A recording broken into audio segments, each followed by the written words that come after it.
Some movies are so disturbing, you'll only want to see them once.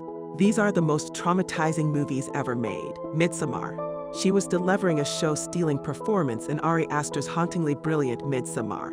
This is cult gone crazy on a truly unforgettable scale. Sweden has never looked so scary, but the real trauma that sits with viewers long after the credits roll is the disturbing toll the movie's events take on Pugh's character, the boy in the striped pajamas. A film that follows two 8-year-old boys in Poland during the Holocaust is always going to make for traumatic viewing, but the boy in the striped pajamas still manages to shock, surprise, and deeply sadden. This is cinema at its most heartbreaking.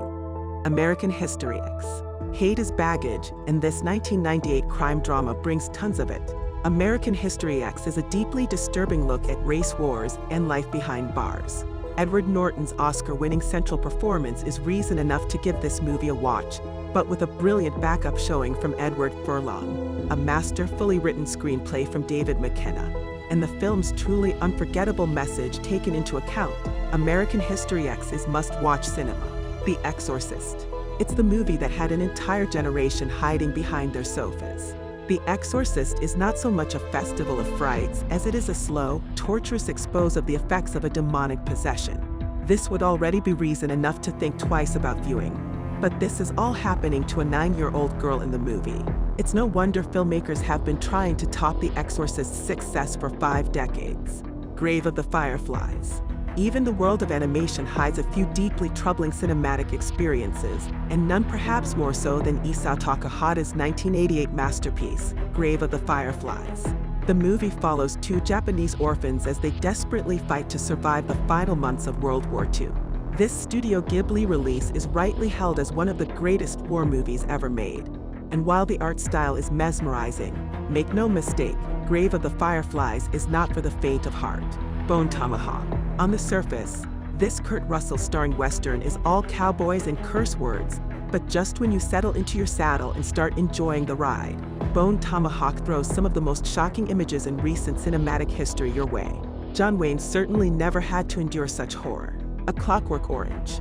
A bit of the old ultra-violence. How about enough to get the movie banned upon release?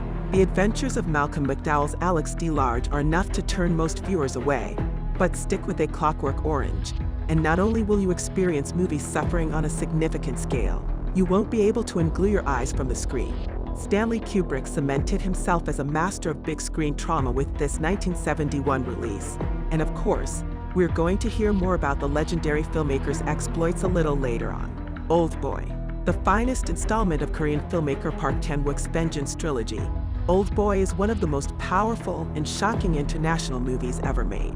The film drew heavy praise from Quentin Tarantino, but given just how far some of Oldboy's scenes go, we're sure even the man behind Pulp Fiction found it difficult to stomach at times. Requiem for a Dream. If there were ever a film to highlight the dangers of drugs, it's this psychological drama from Darren Aronofsky. Requiem for a Dream is addiction under a microscope, and thanks to stunning performances from Jared Leto, Marlon Wayans, Jennifer Connelly, and Ellen Burstyn, there are some serious side effects to watching. The Shining. Stanley Kubrick's hotel horror masterpiece. If you're looking for a movie to infect your nightmares and have you dreading ever being alone in winter, The Shining is it. Jack Nicholson's iconic performance is the main event, but the supporting acts all play their parts in making this movie one of the most traumatizing ever made. Thanks for watching. Which movie do you think is the most traumatic of all time?